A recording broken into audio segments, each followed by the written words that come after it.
Oke, ngobrol soal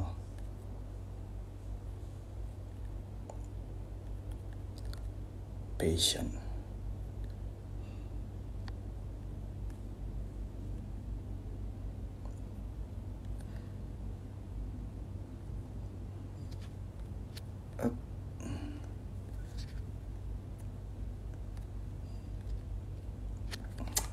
Oke,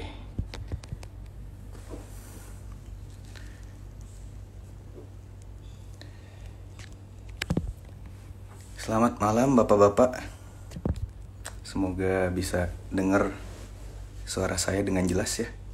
Hari ini kita ngobrol lagi nih. Tapi sambil nunggu guru kita cek-cek dulu. Bapak-bapak komen ya kalau suara saya nggak jelas atau kurang gede suaranya. Salah server. Pak Munawir bukan. Pak James bukan. Belum apa-apa udah ditanya, Pak mungkin nggak sih orang nggak punya passion? Buset.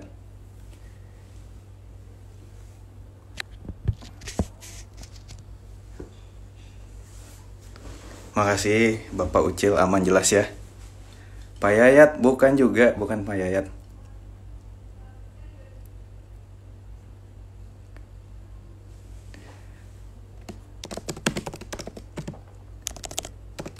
Pak Marsani apalagi, bukan juga Pak. Pak Steno kayaknya kenal nih Pak Marsani itu siapa ya. Oke, bapak-bapak, jadi hari ini kita live lagi ya. Mudah-mudahan pada sehat semua, pada safe semua. Meskipun PSBB katanya mau dilonggarin, tetap semangat gitu ya. Katanya udah new normal, kita lihat aja. Yang jelas bapak-bapak harus tetap semangat, tetap berdoa, tetap optimis bahwa pandemi ini akan segera berlalu gitu ya. Kali ini kita bakal ngobrol sama satu musisi ini bapak-bapak. Siapa? Mungkin udah pada tahu. Katanya beliau sudah request, tapi kita lihat.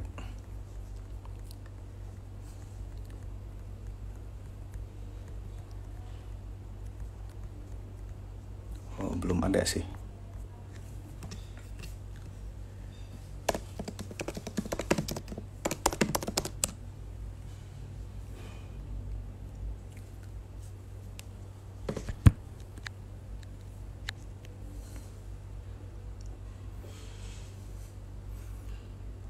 Pak Munawir juga bukan.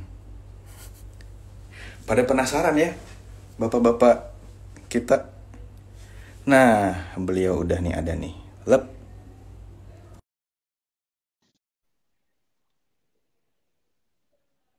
Waiting to connect. Nah, ini dia bapaknya, jagoannya ya kan. Selamat malam Pak Iga, Bapak-bapak. jelas ya Pak Iga ya? Jelas Pak, jelas. Oke, siap. Kalau gitu kita buka aja nih. Ya, Siap. gimana Oke, Pak? bapak-bapak, selamat malam semuanya. Gitu dari tadi udah banyak yang nanya, Pak James ya, Pak Marsani ya? Bukan, gitu. Saya bukan keduanya, jadi sekalian opening aja. Balik lagi nih di Bapak-Bapak ID Berguru gitu ya. Kali ini kita bakal belajar dari seorang musisi kenamaan lah gitu ya. Terus ya kalau misalnya ada yang tanya tadi Pak James kemana, nanti Pak James nongol. Pak James sama Marsani, Yayat semuanya lagi pada ngobrol di sini gitu kan. Terus, nah selama 1 jam ke depan nih kurang lebih Bapak-Bapak ID jamaah semua bakal ditemenin sama saya. Saya Angga Aputra, profesional di bidang konten dan entertainment gitu ya, udah warawiri. Sekarang lagi berkecimpung di TikTok Indonesia, kurang lebih itu gitu. Tadi Pak James titip salam juga, dia lagi nyiapin tebak lagu katanya bapak-bapak. Nah, sekarang ngomongin tebak lagu, udah ada barengan sama kita, ini Bapak Iga Marsardi gitu ya. Panggilannya Pak Iga aja ya Pak ya? Iya Pak, pagi aja Pak. Siap. Ini gue buat pancingan ya. Jadi kita cerita soal ini pengalaman pribadi gue sebenarnya sama Pak Iga nih. Waduh. Jadi jauh sebelum gue di TikTok, bapak-bapak atau adik-adik, jadi gue pernah kerja di satu majalah remaja. Kalau bapak-bapak yang umur 30 plus ini udah tahu nih, namanya majalahnya Hai.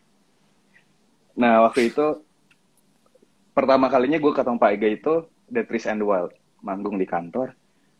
Anjir, ini gitarisnya jago juga nih gitu dalam hati gue gitu. Terus nggak lama berselang nih, ada seorang temen gue aktivis cewek, aktivis perempuan. Dia ngomong, enggak, lu kan suka sama blues nih.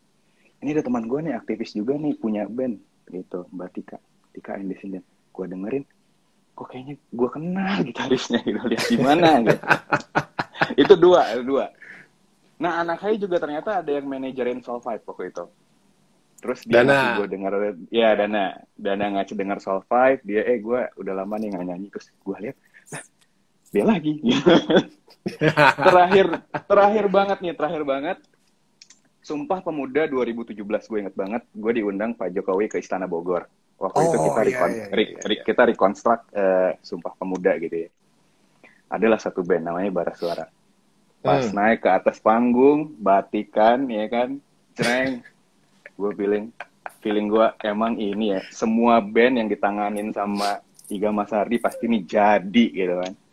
Seminggu yang lalu nih, lu bikin gue galau soal cicilan rumah, Pak.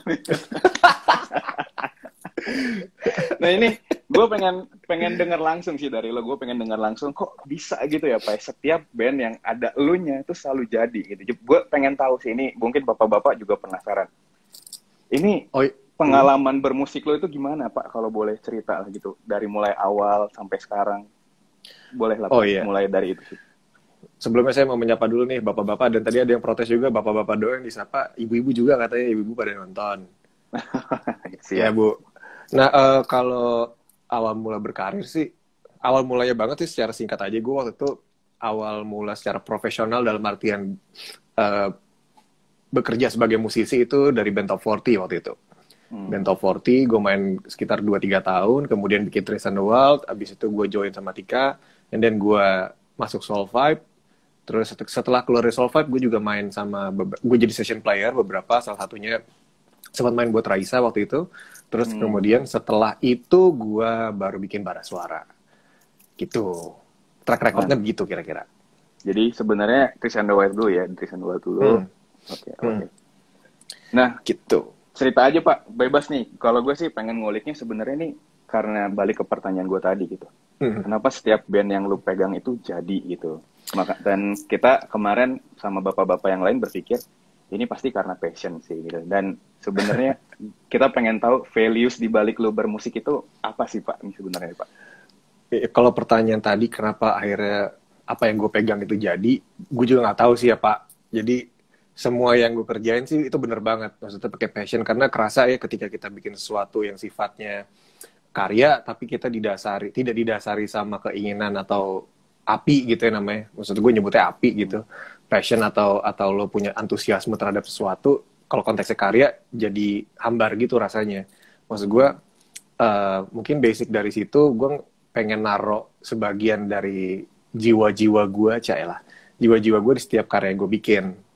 Nah mungkin itu yang kenapa akhirnya bisa jadi ada rasanya gitu di situ. Cuman ini juga yang ngerasain orang ya, ketika gue bikin sih gue berusaha untuk yang sebaik mungkin aja. Cuman ketika dapat feedback dari orang, itu yang bikin gue sadar, oh ternyata bisa kena ya karya-karya yang gue bikin, bisa diapresiasi dan bahkan bisa hidup, dalam tanda kutip bisa hidup di tiap-tiap orang yang mendengarkan. Gitu. Iya sih, benar sih. Berasa banget sih Pak, apalagi pas lu bikin sama Bara Suara Typhoon ya terakhir. Itu dari liriknya, dari komposisi musiknya itu emang ini beda banget. Ini sesuatu yang emang baru gitu di offer sama seorang musisi. Nah Pak, terima kasih loh Pak. Gue kan ngikutin lu dari zaman The Trees and the Wild ya. Aduh, zaman di High, terus gue ngikutin, tapi terus tiba-tiba ngepop di Soul Five gitu. Sementara lu agak main ngeblues gitu sama Tika. Gue penasaran Pak sebenarnya. Oh iya, jadi gue fans Laruku Pak. Wah, brofist dulu dong Pak, brofist Pak. Nah Mas, gue lihat lu posting main Stay Away, main bass sampai di react sama sama Sony ya kalau nggak salah, Sony gitu, sama Iya, Xerox Sony juga. Xerox. Gue penasaran sebenarnya inspirasi lu bermusik ini sebenarnya dari mana aja, karena ini kayak penggabungan mix warna-warna musik gitu loh. Eh, banyak sih, mungkin awal dari bokap ya. Bokap kan ngasih gue lagu-lagu rock, terus seperjalanannya juga gue seneng nyoba-nyoba banyak hal sih Pak. Jadi kayak musik tuh buat gue bukan cuman soal satu genre gitu, bukan cuman soal satu satu referensi, cuman gue bisa dengerin banyak hal dari pop, dari indie, dari metal, rock, jazz dan lain-lain. Cuman itu gue serap supaya gue punya DNA musik tersebut ketika gue mau bikin lagu. Gak mesti jadi lagu jazz atau lagu metal, cuman akhirnya karena referensi itu diserap dan gue berusaha untuk apa ya, bikin itu jadi punya gue. Akhirnya ketika gue bikin musik atau ketika gue dengerin musik, itu bisa jadi lebih luas gitu, karena ibaratnya kayak nabung, apa ya namanya, kayak nabung karakter gitu loh Pak, gue nyebutnya. Jadi kayak oke, gue dengerin jazz nih, gue nggak bilang gue jadi anak jazz juga, cuma gue dengerin, gue bisa menikmatin, oh kayaknya ada bagian-bagian yang kayak seru nih kalau ini diaplikasiin ke musik yang agak ngerok gitu misalkan. Jadi eh, campur-campur referensi akhirnya jadi bentuk sendiri, dan itu akhirnya gue aplikasikan pertama kali di bara suara. Makanya mungkin orang bisa denger berbagai macam genre di dalam situ, sampai gue juga bingung nyebutnya apa ya, karena DNA musik yang gue dengerin itu tadi. Ini menarik nih. Lu sendiri bingung nyebutnya. Tapi kalau lu punya Iya, satu sentence gitu, lu gambarin musiknya Bara Suara itu kayak gimana, lu bisa jawab nggak nih, Pak? Pertanyaan itu gue. udah sering ditanyain dan gue nggak pernah bisa jawab. Karena Versi lo, tetap gua kejar. Versi lo gimana? oke, alternatif rock dalam Alternatif rock. dalam dalam konteks yang general ya, gue memakai kata alternatif di situ karena itu punya apa ya, punya pemahaman yang luas gitu loh. Maksudnya alternatif itu bisa macam-macam kan, ya namanya juga alternatif. Terus kalau rock ya karena emang di situ ada esensi rocknya lumayan kental di bara suara gitu. Hmm, Alternatif mantap, rock. mantap. Enggak sih. Jelas, jelas, jelas. Gue sih jelas. Ini tadi gue komenin, ada yang tahu Laruku nggak? Ada yang tahu Laruku nggak? Itu band berdiri tahun 1991. Adik-adik, kalau bapak-bapak mungkin tahu. Tahu-tahu. Tahu-tahu. Nah, pas waktu itu gue sempat lihat lu posting gitu ya, kayak lu, apalagi ini pas sudah zaman pandemi ya, lu kayak nabung-nabung looping gitu segala macem. Hmm. Itu gue kayak kebayang nih, ini sebenarnya Pak Iga nih kalau bikin musik itu stepping stone-nya gimana sih gitu ya? Apa dia nyari inspirasinya dulu, atau sebenarnya dia nabung kayak tadi? Kalau lu bisa share nih Pak gitu ya, mungkin bisa kegambar passion lu dari situ kayak segede Ya. apa gitu. Ya. Ketika orang berpikiran untuk main musik gitu ya, kadang-kadang udah ada intimidasi tentang musik itu sendiri. Dalam artian, gue nggak bisa main musik yang jelimet, atau gue nggak ngerti teori, atau gue nggak ngerti apa-apa. Padahal buat gue pribadi, musik itu dimulai dengan rasa senang. Lo harus have fun. That's the starting point kalau buat gue. Ketika lo bikin musik, lo harus pikir satu aja. Lo seneng nggak? Walaupun lagunya sedih, walaupun lagunya marah, but it's gotta be fun. Dan lo bisa mulai dari hal-hal yang paling sederhana. Dari gitar, dari piano kalau lo bisa, atau bahkan dari vokal juga lo bisa. Apalagi sekarang udah banyak software yang bisa ngebantu lo gitu. Bahkan di iPad atau di iPhone aja udah bisa. Dan ketika gue bikin musik, gue selalu nyari rhythm dulu. Jadi mulai dari rhythm. Rhythm juga kan sebenarnya hal yang sangat simpel gitu. 1, 2, 3, 4, 1, 2, 3, 4. Itu lo bisa jeng jeng jeng jeng jeng jeng jeng jeng. Terus lo bisa bikin chordnya, terus kemudian lo bisa nana-nana aja bikin melodi vokalnya. Terus kalau lo setelah nemuin ritme, nemuin chord, nemuin notasi vokal, baru lo pilih liriknya. Maksudnya lo bikin liriknya.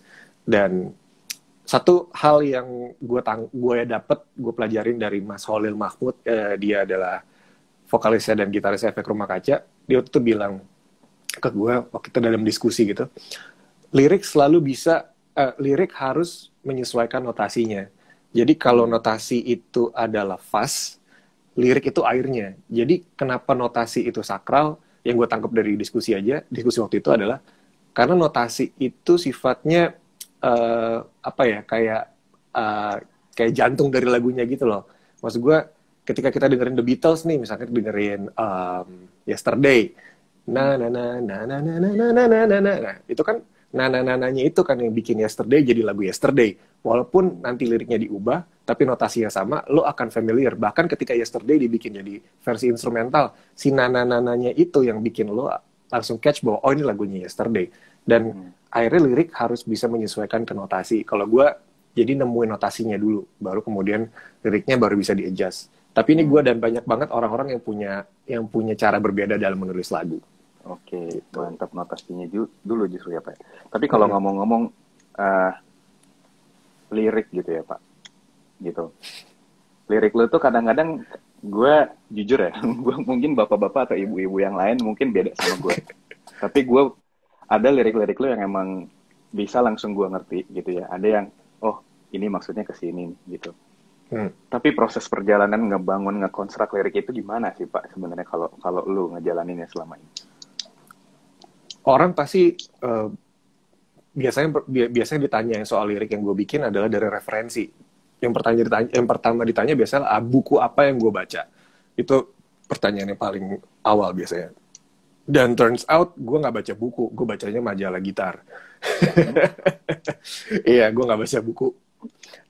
Tapi dari majalah gitar itu gue menemukan banyak sekali interview musisi-musisi yang bagus banget, yang pola pikir dalam mereka mencari inspirasi sangat menarik.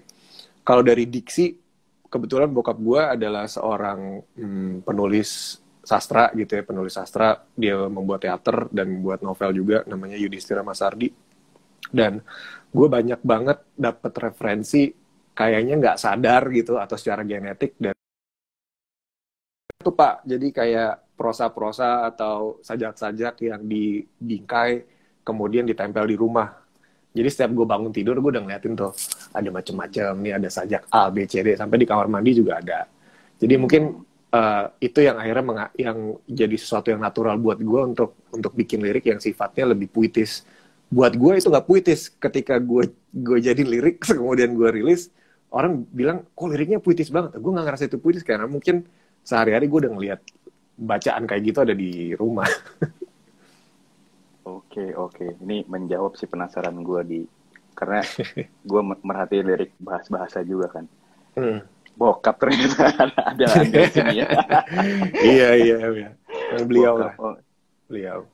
Pak, terus gue juga kepo sih ini juga sambil kita bapak-bapak, ibu-ibu, adik-adik kalau boleh lempar pertanyaan buat Pak Iga di sini boleh ya, nanti gue bacain. Boleh. Ini sambil mancing-mancing lagi nih, kan ada banyak, lu kerja sama banyak band gitu ya.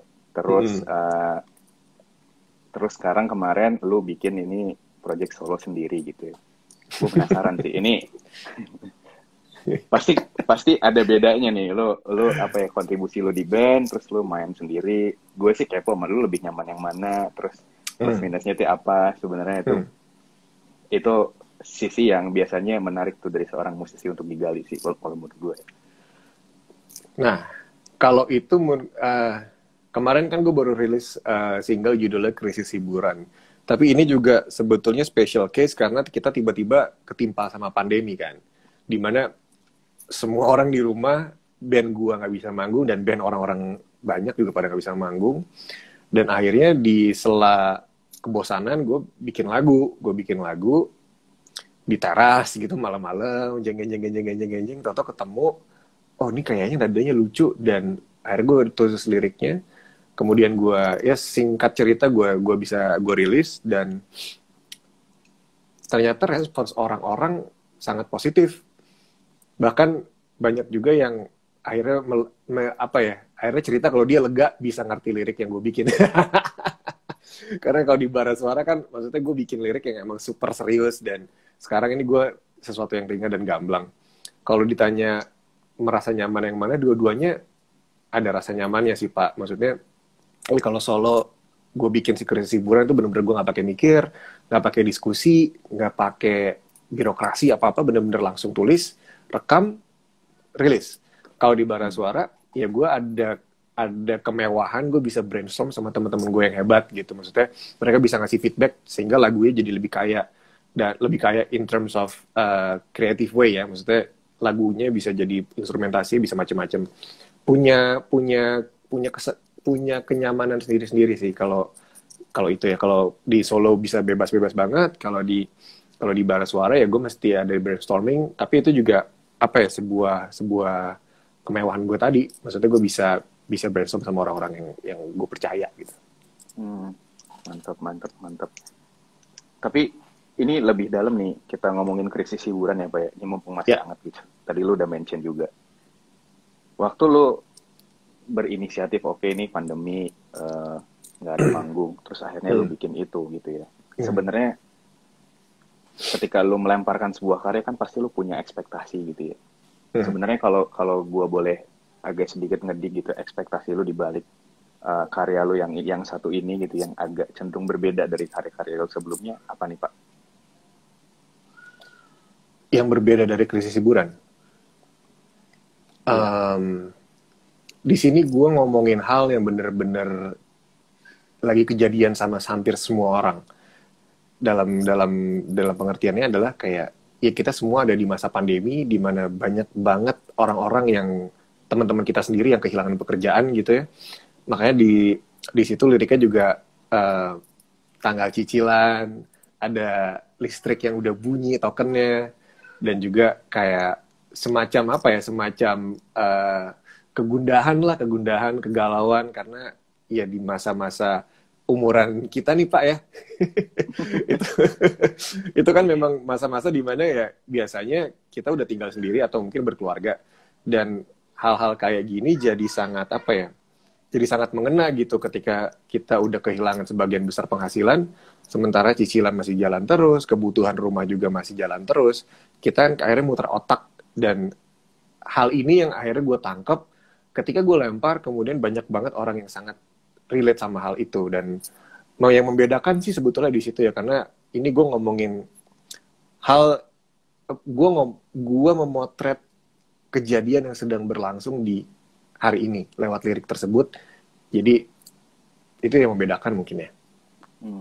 Aktual sifatnya tuh. Kalau gue justru kalau boleh nambah nih Pak, emang lagunya catchy gitu ya. Terus lu kan naro beberapa orang tuh, ada Abeng juga kalau nggak salah ini. Gue sih merasa terwakili. Ya? Iya, gue merasa terwakili. Gue bener-bener merasa terwakili. Emang gue bangun gitu, terus kayak gue banyak pikiran. Gue kerja, tapi gue juga kayak, anjir ini sampai kapan kayak gini gitu kan. Asli Pak. Gue sih, kesan gue pribadi ya, gue merasa video klip itu mewakili gue gitu. Ini udah banyak pertanyaan yang masuk. Lu katanya goes Pak gitu. Iya. Goes lagi. Gue cerita dong Pak, lu kali punya. Ini selingan ya, di luar musik mungkin lu. Selingan. Kan kita abis ini sebenarnya gue pengen ngajakin lu ngomongin work-life balance lah. Kan ini emang, jadi waktu bapak-bapak ID ini memang Pak didirikan gitu ya sama teman-teman bapak-bapak yang lain, memang ini kita ngelihatnya kita nih apa ya, maksudnya kita tuh dibilang tua belum Pak. Gue thanksin. Gue kalau misalnya gue dibilang enggak lu tua belum, gue ber34 gitu kan. Tapi gue dibilang muda juga enggak gitu. Nah, kalau yang misalnya ketika misalnya ngomong musik gitu ya, gue nggak tahu Nirvana gitu. Tapi ketika ngomongin sama anak yang lebih muda, apaan sih lu? Lu mungkin ada merasa di titik-titik itu kan. Nah itu bapak-bapak ID ini tuh memang di sini nih kita ngejarnya di sini, pun kita terbuka ya, ada adik-adik segala gitu. Dan udah di usia kita ini kan harus mulai berpikir work life balance nih Pak gitu ya. Gue pengen tahu juga nih Pak, lo menyiasati kehidupan ke bapak-bapakan tanggung ini. Tanggung. Nah, iya itu sebenarnya keresahan itu gue ditulis sama director gue di intro video klipnya. Jadi ketika lo udah ketuaan, buat bapak-bapak yang udah ketuaan dengerin Pamungkas tapi masih kemudaan untuk karaokean Fauzi Fauzan. Iya. Di awal videonya lu tulis di awal. Nah, untuk work life balance sih sebenarnya kalau di era pandemi sekarang nih semuanya jadi lebih ke life balance ya, worknya malah lebih sedikit gitu. Cuman kalau di sebelum era sebelum, iya kan, karena kita di rumah terus, ini gue sama anak-anak gue mulu beres-beres rumah.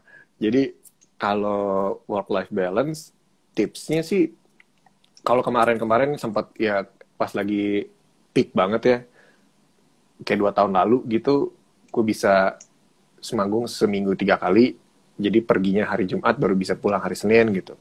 Dan work life balance sih agak susah untuk orang-orang kayak yang profesinya musisi kayak gue, karena weekend sama weekdays itu udah gak ada bedanya. Jadi bener-bener kita bisa standby di hari Selasa untuk manggung, terus kemudian Jumat Sabtu bisa main lagi, tapi tiba-tiba Minggu bisa libur gitu. Jadi work life balance-nya kalau gue lebih, kalau udah di rumah ya udah langsung either kayak jalan-jalan atau yang ngapain kayak di rumah nggak ngapa-ngapain juga kan, akhirnya bisa share sama keluarga-keluarga juga gitu. Kalau untuk dari kesehatan, karena kita udah umur segini apa ya, jadi kita harus mulai health conscious dengan dengan bersepeda atau berolahraga apapun, sama makan jangan jorok-jorok banget gitu. Itu sih kalau gue. Apalagi lu musisi ya, jangan sampai suara lu gitu kan. Ya Ada itu kan di atas kertasnya Pak, cuman mah kalau udah jalan-jalan makannya salah aja. Tapi lu ngomongin goes, lu goes beneran apa goes abis itu lu Gue makan sate beneran kambing? beneran. Goes beneran kemarin tuh sama si Ari Daging sama Endah gitu-gitu. Maksudnya kita gue kemarin dari Bekasi ke Cipete, terus dari Cipete ke kota gitu-gitu sih. Kalau rame-rame enak nggak berasa. Emang beneran goes. Kata-kata gue bapak-bapak tanggung banyak yang nge-quotes nih. Gitu. Emang bapak umur segini umur berapa Pak? Lu mau ngebocorin umur lu berapa nggak Pak? Gue mau bocorin, gue umur 35 sekarang. Oh kan? Bener kan? Iya. Seumuran sama gue. Tuh, tanggung kan Pak? Tanggung, emang tanggung Pak, bener Pak? Bener. Iya kan? Tua belum gitu kan? Tapi dibilang enggak. Dan sebenarnya ya, untuk kita ngomongin musik ya, misalkan ngomongin musik, itu yang mewakili relevansi kita umur segini tuh gak ada loh. Iya. Apa? Coba. Apa? Misalkan dengerin yang lagi sekarang nih, siapa misalkan, ya Pamungkas, ya Hindia, ya Fist. Tapi kan kita umur segini juga udah kayak, oh ya, cinta-cinta ya udah kadang udah punya istri ya, atau punya prinsip apa gitu kan, yang kayak udahlah gitu. Jadi bingung juga gitu kalau umur segini. Ujung-ujungnya dengerin yang masa muda lagi. Oke, gue pengen tahu playlist lu apa Pak yang lu lagi dengerin sekarang kalau gitu. Nih ya, playlist gue itu ada tuh di Spotify gue. Solo gitar terbaik Dewa 19. Mas Andra. Ya kalau playlist gue masih dengerin sih. Maksudnya musik-musik yang sekarang yang psychedelic gitu-gitu kayak Tame Impala, terus Unknown Mortal Orchestra yang gitu, yang aneh-aneh gue masih suka dengerin. Cuman kalau untuk daily playlist selalu lagu-lagu Indonesia yang bikin gue happy aja sih. Kayak justru yang ringan-ringan banget, kayak salah satunya Dewa, ya Padi ya. Kadang gue dengerin juga yang lagi sekarang misalkan kayak Hindia gitu, Pamungkas gue juga dengerin. Ya untuk ini sih untuk tetap lo stay fresh sama stay relevan tuh penting juga sih. Karena kalau lo kerjaan lo musisi, lo harus memaksa diri lo untuk ayo dengerin yang baru. Kalau enggak ntar stuck di zaman dinosaurus. Tapi ngomong-ngomong Dewa ya Pak ya, album Bintang 5 tuh selalu ada di playlist gue. Itu ya Pak ya, gila. Dan gue selalu kawinin Mukadimah sama Roman Picisan Pak. Jadi gak pernah gue pisahin. Nyambung tuh, gak boleh tuh, gak boleh putus. Ayo, ada yang tahu gak lagu yang tadi gue sebut apa itu? Harus dicari tuh. Itu. Waktu kemarin di Synchronize Festival sih orang pada nyanyi itu satu area nyanyi semua Dewa, gila sih. Ternyata banyak juga anak-anak yang baru gitu yang tahu. Banyak sih Pak, banyak. Pak ngobrol, Nah sekarang tadi kita ngobrol banyak kan ke belakang ya, sekarang kita ngobrol ke depan nih. Ini pandemi PSBB udah mau dilonggarin nih katanya kan, terus meskipun kurvanya nggak turun-turun ya gitu. Tapi rencana lu apa nih Pak, ketika ini semua udah jadi new normal, lu mau ngapain sih Pak gitu? Yang kepikiran sama lu apa Bara Suara sebenarnya udah ada plan, cuman kemarin ke hold tapi besok mau dilanjutin, atau misalnya lu gue kayaknya mau solo dulu. Penasaran sih. Itu sih sebenarnya yang namanya rencana selalu selalu titik baliknya ada di peraturan yang berlaku sih Pak. Nah, peraturannya ini ganti-ganti melulu. Kemarin orang disuruh di rumah, sekarang tiba-tiba orang nggak boleh terus orang nggak boleh mudik, tiba-tiba jadi bisa mudik. Terus kemudian mau dilonggarin, gue juga akhirnya bikin planning ini mesti gimana ya? Apa kita udah boleh main di panggung lagi atau belum kan kita nggak tahu. Cuman yang jelas semua rencana tuh berbalik kepada peraturan yang bakal berlaku sih. Jadi gue berharap banget semoga peraturan ini bisa solid, bisa jelas. Ini maunya apa dan sampai kapan. Karena dari situ baru kita bisa maju tuh mau ngapain. Karena kan kalau pekerjaan utama gue nih berada di kumpulan massa nih Pak, ya kan?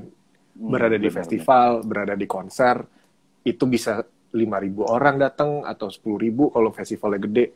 Jadi ya kalau ditanya rencananya apa ya, selama PSBB lah apa segala macam namanya ini belum ada kejelasan sampai mau diapain gitu, ya gue belum bisa membuat rencana offline, maksudnya rencana off air gitu. Cuman kalau rencana online ya seperti pada yang lagi pada lakuin musisi-musisi ya pasti ya aktivitas kayak konser online dan lain-lain gitu. Walaupun gue merasa kayaknya orang udah mulai jenuh juga ya ngelihat online konser gitu. Cuman ya itu yang terbaik yang bisa kita lakukan sekarang sih. Iya. Dengan online konser. Jujur gue kangen banget juga sih Pak, konser-konser. Ya beberapa. Wah parah sih Pak. Ya dan kayak gue kan suka another band Jepang gitu ya di luar Laluku itu One Ok Rock. Dia sampai ngasih free live gitu ya konser-konser kemarin tuh. Itu tuh kayak gue ngeliat orang sing along gitu, kapan gue ada di situ lagi gitu tuh. Ya mungkin ini iya itu ini pasti impian semua orang lah. Gue yakin begitu semua urusan ini reda gitu ya, begitu ada konser rame pasti. Wah gila sih. Rame ini udah tinggal tunggu tanggal mainnya aja sih gitu. Iya. Tapi nih ngomong-ngomong pandemi lagi nih Pak, gue penasaran sih, pasti kan lu punya grup WhatsApp nih sama teman-teman musisi gitu ya, pasti sama bara suara lah minimal gitu. Itu isi grup WhatsApp-nya apa Pak kalau lagi pandemi gini Pak? Meme Pak.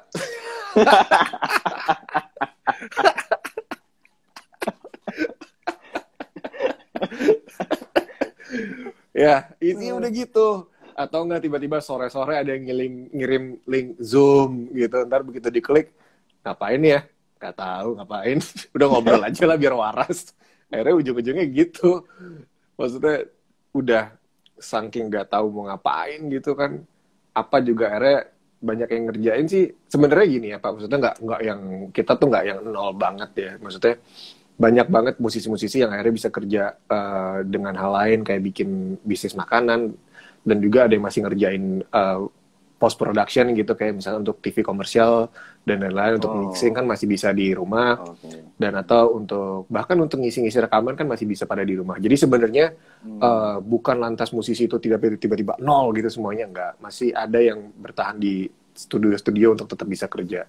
Cuman emang yang musisi-musisi yang sifatnya bermain reguler kayak di kafe gitu-gitu, mereka kena dampaknya lumayan fatal gitu, karena kafenya tutup dan mereka nggak bisa kerja.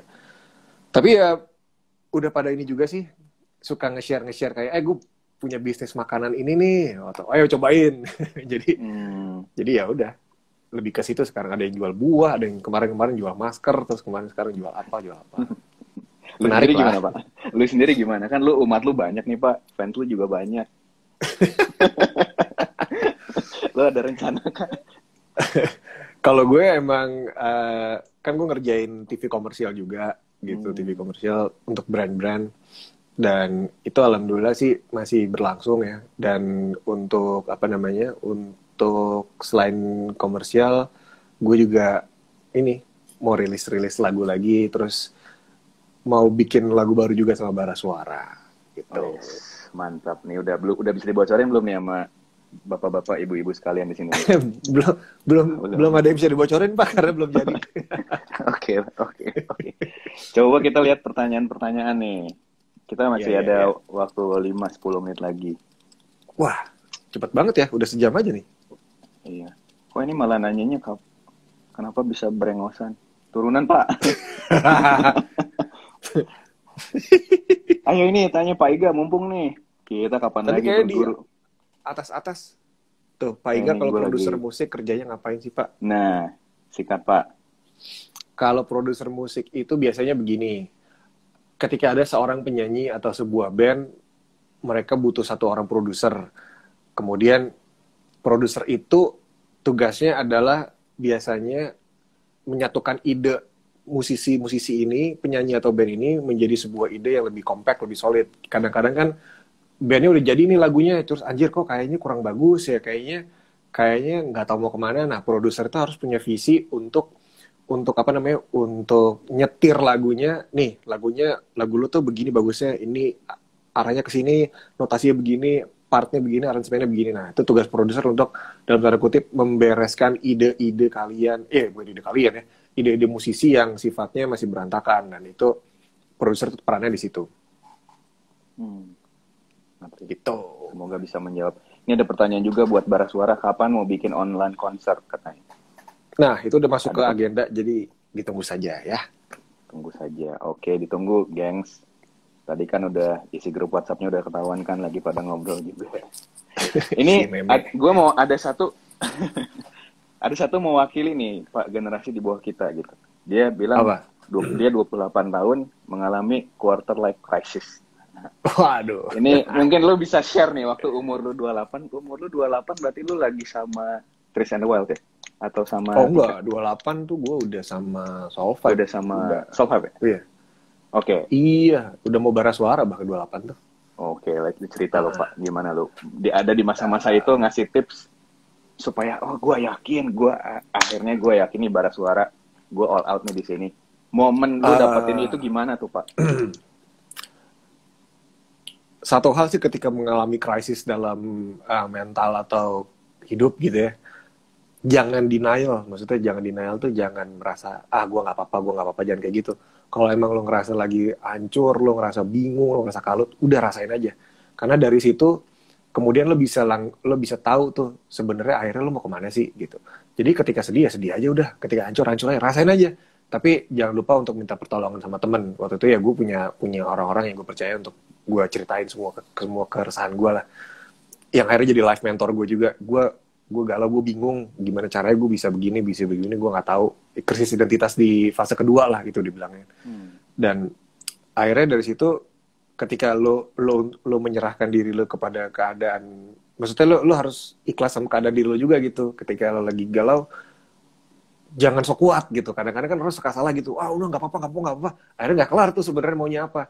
Tapi ketika lo ngerasain lo sedih, akhirnya lo bisa tahu, oh, ketika sedihnya udah dirasain sampai habis gitu, oh, oke nih, gue udah mulai bisa mikir nih gitu. Itu punya relief yang beda sama ketika lo ngedinai sampai pura-pura kuat, sampai akhirnya masalah itu lo lupa. Masalahnya nggak selesai, lo nggak relief. Tapi ketika lo relief dalam kondisi yang lo hancur-hancuran lo rasain, itu keluar tuh dari sistem lo lewat air mata lo, sedap.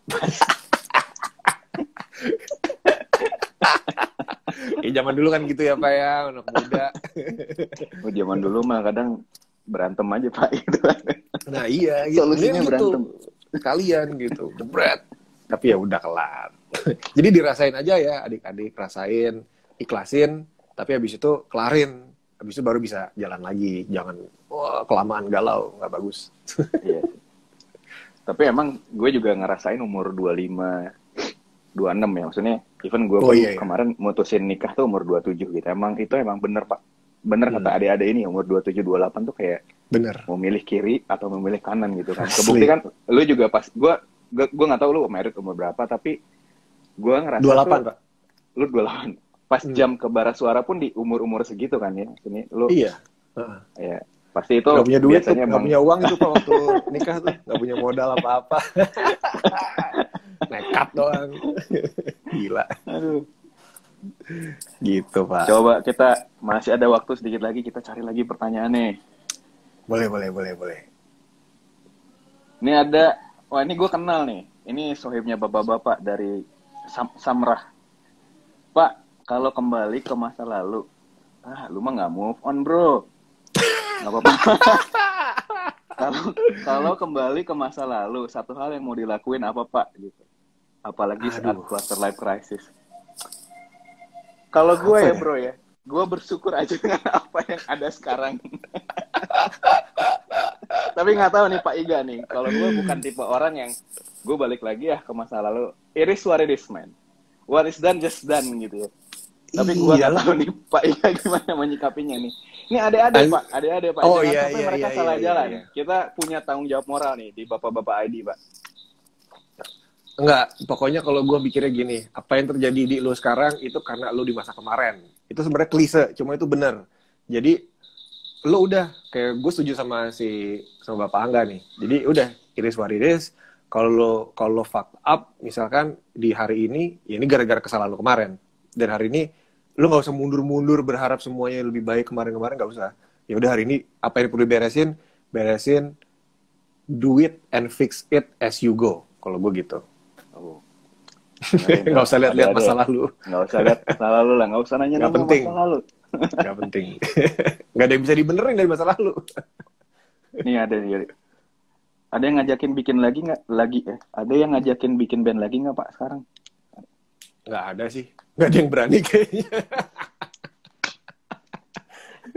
Nih nggak ada yang berani dalam artian apa nih? Karena pandemi atau karena... Ya mungkin ya maksudnya ngapain juga gitu bikin band di masa pandemi ya. Kalau mungkin bukan nggak berani lah, cuman kayak ya udah ya gimana kayak gue ngajakin misalnya Mas Andra Ramadan gitu, Mas bikin band yuk. bukan gue memposisikan diri sebagai orang yang gimana, cuman ya orang udah tahu kalau gue punya band bara suara gitu. Mungkin ya kalau bikin project iseng masih ada kadang 1-2, cuman ya sisanya santai-santai lah. Oke lah, nggak ada guys. Nggak ada. Oke Pak, kita masuk closing aja nih Pak, karena boleh Pak. Ini terakhir nih Pak, kalau boleh lu gitu ya, menyimpulkan lah dikit gitu. Dari kan tadi kita udah banyak ngobrol soal tangan dingin lo gitu ya, ke band-band itu jadi nih gitu. Ternyata oh emang bener kan kecurigaan gitu. Penerawangan kita ini lo emang passionate banget di sini gitu. Ada banyak values yang lu bikin dan surprisingly bokap ya ternyata andil juga gitu. Tapi kalau boleh, terus tadi kita accidentally ngomongin quarter life crisis gitu ya, karena ada adik-adik di sini gitu mewakili. Iya. Gitu. Sebenarnya kalau boleh nih gitu ya, ini konteksnya lu bisa sebagai seorang musisi atau sebagai seorang bapak tanggung tadi gitu ya dalam tanda kutip. Ini sebenarnya values apa nih Pak yang sebenarnya harus kita pertahanin gitu, apalagi ini kan masa sulit buat semua ya Pak ya. Jujur ini ada live bapak-bapak ID berguru ini juga supaya lebih memotivasi nih bapak-bapak ini juga untuk dapat banyak inspirasi. Kemarin kita banyak banget ngelakuin live gitu ya soal life skill lah, kita ngomongin soal investasi segala macam yang untuk ini hard skill dan soft skill yang harus kita bangun gitu ya. Nah lu nih Pak sebagai sosok yang juga inspiratif nih menurut kita nih di tim bapak-bapak ID, mungkin lu bisa kasih wejangan, bisa kasih apapun, final statement or whatever yang emang bisa dikasih, monggo Pak. Iya Pak, maksudnya untuk semua orang ya, terlepas bapak-bapak, ibu-ibu, adik-adik, yang jelas di masa sekarang nih kita kadang dipaksa keluar dari profesi utama kita gitu, bahkan keluar dari passion utama kita. Ada teman gue fotografer, akhirnya dia terpaksa untuk jualan lemon, untuk jualan masker. Tapi itu diperlukan untuk dia bertahan hidup. Jadi menurut gue yang paling penting sekarang adalah how you save yourself and your family. Itu dulu. Maksud gue, apakah itu bisa bekerja sesuai dengan passion lo atau enggak, itu urusan nanti. Cuman yang paling penting, passion itu, misalkan passion lo fotografi, itu lo harus bisa naruh passion lo itu untuk jadi survival mode di era sekarang. Jadi, ya tadi gue bilang, how to save yourself and your family first. Jadi, passion lo dikesitin dulu aja. Passion lo adalah untuk save yourself and how to save your family. Kadang-kadang itu bisa berubah, itu bisa belok banget dari passion utama lo, cuman nggak apa-apa, karena itu masih bisa, itu bakal punya waktunya gitu. Cuman kalau sekarang yang ada di depan mata, pandemi ini, semua orang dengan keadaan terdesak, ya kita harus punya survival mode, survival instinct lebih tajam dari yang sebelum-sebelumnya, dan itu yang akhirnya bisa bikin daily life kita kerasa lebih ringan, karena akhirnya kita punya jalan keluar dari semua permasalahan finansial, ekonomi, dan lain-lain. Dan menurut gue, that's the most important thing sih ketika di pandemi ini. Ibaratnya harus punya banyak akal, senjatanya jangan cuma tangan kosong doang, tapi ya lo harus punya tombak, lo harus punya pedang dan lain-lain, karena itu yang dibutuhin sekarang sih. Jadi ya kayak tadi lo bilang gitu, ada soft skill, ada hard skill yang perlu dipelajarin, hal-hal yang baru, yaitu ketika itu bisa dipakai untuk survive, kenapa enggak gitu. Benar-benar. Itu gue setuju banget, Pak. Tadi gue underline satu nih, family first ya, Pak ya. Emang ini terutama untuk bapak-bapak yang udah nikah, udah punya anak ya. Kalau memang ini ujian sama-sama, ini ujian berjamaah kalau gue bilangnya. Jadi emang kita harus sama-sama sabar gitu ya. Ya. Menghadapi ini tetap yakin bahwa pandemi ini akan berlalu. Sama Oke. sabar dan suportif, Pak. Itu penting tuh. Suportif. Ya. Betul. Jadi kalau teman Betul. ada apa kita harus bisa saling menyemangati, saling membantu gitu ya. Iya. Banget. Makasih nih Pak Iga udah diingetin. Sama-sama, banget. Pak. Semoga nih bapak-bapak ID juga bisa banyak berkontribusi ya ke Pastinya, Pak. Saya merasakan kok, Pak. Manfaatnya. Selain tebak gambar pangsit. Itu masterpiece tuh, Pak. Nih, kalau suatu hari ya, lagunya Pak Iga kita jadiin lagu tebak lagu ya. Pak, silakan, Pak. Silakan, Pak. Oke, Bapak-bapak, itu dia ngobrol-ngobrol barengan sama Pak Iga, Mas Ardi. Thank you, Pak Angga. Jangan lupa kepoin tuh lagu barunya ya, Krisis Hiburan. Itu buat bapak-bapak pasti rasain lah. Gua sih sendiri merasa terwakili gitu. Bener-bener dah itu. Jadi mudah-mudahan itu jadi memberikan kita semangat juga untuk melalui ini gitu ya. Jangan lupa, lu baru ganti nama IG apa? Gue baru sadar ya Pak ya. Nama lu jadi Bapak Suara ya sekarang. Itu gara-gara salah seorang teman gue komen waktu itu Bapak Suara. Kayak lucu juga nih, udah ganti aja. Yang belum follow Pak Iga, Mas Ardi, Bapak Suara gitu ya. Iga Mas Ardi. Kalau mau tahu kepoin gue juga. Jadi oke, gue bukan Pak James, gue bukan Pak Marsani, gue bukan Panuang. Gue Angga, Instagram gue angga.aputra. Kalau mari kita berteman di sosial media dan bersharing satu sama lain. Oke, sampai bertemu lagi bapak-bapak, ibu-ibu, adik-adik. Terima kasih udah selalu participate di sini. Sampai jumpa di Bapak-Bapak ID Berguru selanjutnya. Thank you ya Pak Iga ya. Sukses terus ya. Thank you Pak. Thank you banget. Keep safe, Pak. Sukses. Iya. Siap. Siap.